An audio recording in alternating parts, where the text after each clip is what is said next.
¿Cómo te va, Maru? Buenas noches a todos. Bueno, a ver, fue una jornada difícil, digamos, porque hubo algún error de entendimiento respecto a la redacción, cómo estaba redactado. O sea, la transcripción literal fue lo que no fue aceptado por el gobierno, pero lo que ya se había acordado en materia económica, digamos, continuó firme. Lo que había duda era con la transcripción literal, se corrigió esto y se anunció finalmente el acuerdo en hora de la tarde. A ver, resumamos este acuerdo en 10 puntos. Uno, el déficit. Establece un déficit del 2.5 del PBI. El que estaba puesto en el presupuesto, que no se terminó sancionando, era del 3.3, una diferencia sustancial. Bueno, hay que hacer un ajuste fuerte para llegar a este 2.5, es uno de los puntos clave que tiene marcado el presupuesto. El otro tema habla de la emisión monetaria, me parece que es el tema, uno de los temas más difíciles de cumplir, y explico el porqué. La emisión monetaria, lo que el Banco Central imprime para asistir, ¿no es cierto?, al Tesoro, el año pasado fue del 3.7% del PBI. Bueno, lo que establece, lo que se acordó hoy y que va a tener que ser tratado en el Congreso, es que tiene que pasar a ser el 1. O sea, hay que bajar un 2.7 del PBI, es una cifra altísima. ¿Qué significa esto también? ¿Cómo lo va a hacer el gobierno? Bajando gasto, pero también emitiendo deuda. ¿Qué deuda va a emitir? Va a emitir deuda en pesos, que es lo que vienen haciendo normalmente. Volverán los bancos a adquirir la LELIQ y esta deuda seguirá creciendo. Hoy hay que recordar que esta deuda está en 4.150.000 millones de pesos, es muy pero muy alta. El otro tema, las tasas de interés, ya lo vimos la semana pasada, esto fue una previa que se hizo. El Fondo Monetario Internacional pretende que la tasa de interés sea por lo menos asemejable a la inflación. ¿Qué quiere decir? Que la gente sea tentada a poner la plata en pesos y no a comprar dólares. Entonces, si la tasa del plazo fijo que vos vas a hacer es muy abajo de la inflación, vos no vas a estar en plazo fijo, vas a tensionar sobre el dólar y te querés ir acá. Bueno, ¿qué hay que hacer? Las tasas tienen que acompañar esto. Ahora, cuando acompaña eso el plazo fijo, todos sabemos que también el costo del crédito se encarece, o sea, lo que vamos a pagar por el crédito va a ser mucho más caro. El otro punto son las reservas. Establece que las reservas tienen que crecer en 5.000 millones de dólares. Para esto, el fondo va a hacer algunos desembolsos, va a devolver los DEC que el gobierno había utilizado, por ejemplo, lo va a devolver, va a haber unos desembolsos previos y se va a tomar los 2.800 millones de dólares que hay que pagar el día 22 también como parte de esto. En este marco va a ayudar el Fondo Monetario para que las reservas del Banco Central crezcan en 5.000 millones de dólares. Estamos hablando de reservas líquidas, no los swap chinos, que también hay un acuerdo para incrementar en 3.000 millones de dólares las reservas a través de los swap chinos. El otro punto, dólar y brecha. ¿Qué significa esto? O sea, no establece un valor del dólar claramente el acuerdo con el fondo, pero sí dice hay que ir acortando la brecha. ¿De qué forma se acorta la brecha? Bueno, el acuerdo con el fondo tiene que tender a que el dólar blue se aquiete un poco, no siga creciendo mucho. El dólar oficial, ese que hoy está en 113 pesos, es el que va a tener que empezar a crecer acompañando la inflación. Todo el año pasado ese dólar creció al 1%. ¿Y esto qué significó? Que la brecha entre el dólar blue y el oficial estaba en el 100%. Bueno, hoy está ya en el 88%, cada vez se va achicando más. Lo que establece el acuerdo es que el dólar oficial tiene que crecer al mismo ritmo que la inflación. ¿Qué quiere decir también? No va a haber una devaluación fuerte, no va a haber una devaluación del 30% de golpe, que es lo que todo el mundo teme para una estampida inflacionaria.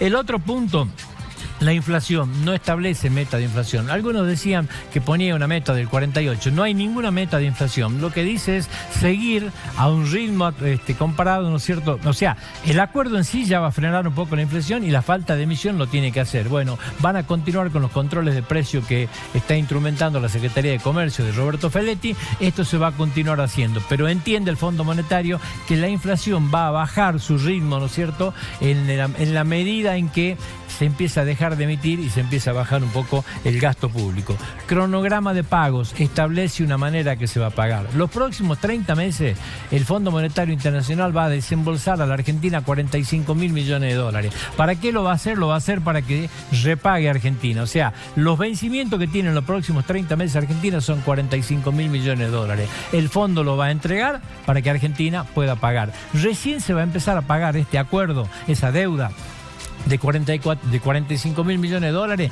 a partir del año 2026. Se paga desde el 2026 al 2034. Estos son los plazos de pago. Acá se cae un poquito lo que la oposición decía. Tenemos todos los vencimientos a partir del 2023. Se patean todos los vencimientos. Lo que hay se va a pagar con repago. Ahora, esto viene condicionado y es algo que molesta mucho al oficialismo porque va a tener que someterse a auditorías trimestrales. Es algo que nunca Néstor Kirchner quiso, por eso canceló de una sola vez. Si ustedes se acuerdan, los 9.000 millones de deuda, no quieren someterse a estos controles. Bueno, esto van a tener que firmarlo y se van a someter a controles trimestrales del organismo, del Fondo Monetario. Tarifas. Hoy anticipábamos en el noticiero del mediodía, hay una segmentación. Son 3 tipos de tarifas. Para los de clase alta, podemos llamarle un 10% de la población, se sacan todos los subsidios. Esas tarifas van a sufrir un valor muy alto, un ajuste muy alto, ¿sí? Ahora, aclaremos una cosa, hablamos de luz y hablamos de gas. Bueno, cuando hablamos de luz hay que decir que esto es para la zona del AMBA. Jujuy ya actualizó, de hecho Jujuy hoy paga una tarifa 3 veces superior a la que pagan en el AMBA. Eso no nos toca a nosotros, digamos, ¿sí? Ahora sí nos toca el tema del gas. ¿Cómo se hizo esto entonces? El 10% de los usuarios, los que son considerados clase alta, van a pagar sin subsidio. Hay un segmento que son los que tienen tarifa social. Ellos van a pagar un incremento del 40% sobre el coeficiente de variación salarial. ¿Qué significa esto? El coeficiente de variación salarial ha sido del 53.7 el año pasado. El 40% quiere decir que tienen un incremento del 21%. Este es el incremento pactado para los que tienen, reitero, son titulares, ¿no es cierto?, de tarifa social. Los que no tienen tarifa social ni son clase alta, el resto de la población, la gran masa, va a tener un incremento del 80% sobre el coeficiente de variación salarial. Quiere decir que se le va a incrementar en un 42.7% las tarifas. Primer punto complicado. ¿Por qué? Porque con el estallido de la guerra, ¿no es cierto?, en Ucrania y Rusia, ¿qué ha sucedido? El valor del petróleo y el valor del gas se han ido por las nubes. En el mensaje en el Congreso, el presidente de la República dijo: tenemos un grave problema con el tema de los subsidios. ¿Por qué? Porque comprábamos GNL en $8.33 el millón de BTU el año pasado. Hoy está en 38. Esto lo dijo el martes. Hoy saben cuánto está, en $60. Es un problema adicional muy grande. ¿Cómo se va a hacer para bajar los subsidios en esto, con este incremento de la materia prima hoy? Es un tema que no se termina de explicar con claridad. ¿En cuánto hay que bajar? El año pasado fueron 11.000 millones de dólares los subsidios. El Fondo Monetario pide que esto baje en 4.000 millones de dólares. Lo que había ofrecido Argentina era bajar 500. Con este tema del gas está el tema muy complicado. Pero ya se habló de que esta es la segmentación y esto es lo que se va a aprobar. Jubilaciones. No hay reforma jubilatoria, como muchos dijeron. Lo único que se va a hacer es no la obligatoriedad, ¿no es cierto?, a que se jubilan a los 65 años. Se puede continuar hasta los 70, pero no hay una reforma jubilatoria. Pero sí se pide que se toquen algunas jubilaciones de privilegio que tienen que ver con jueces y con representantes del exterior. Esto se habló la semana pasada y se confirmó en el documento que está puesto hoy en el Fondo Monetario Internacional. Es insignificante. Dice que es el 0,1 del PBI. Bueno, va a generar muchos juicios, evidentemente, ya lo anticiparon jueces y los representantes del exterior. Y por último, no hay reforma laboral, se confirma esto, lo había dicho el presidente en su mensaje legislativo, se confirmó. Y yo le agrego un punto en este tema: no hay aumentos de impuestos. Esto lo agregamos, ¿por qué? Porque no está puesto nada en lo que dice el Fondo Monetario Internacional, no hay este tema. Sí hay un revalúo de algunos inmuebles que genera un aumento directo de impuestos como bienes personales, pero no se crea un impuesto nuevo. Ahí hay una media trampa, digamos. Pero bueno, estos son los 10 puntos fundamentales que se acordaron. De último momento, les cuento que la Cámpora, entidad gobernada por Máximo Kirchner, hijo de la vicepresidenta de la Nación, ya anticipó el rechazo liso y llano al acuerdo con el fondo.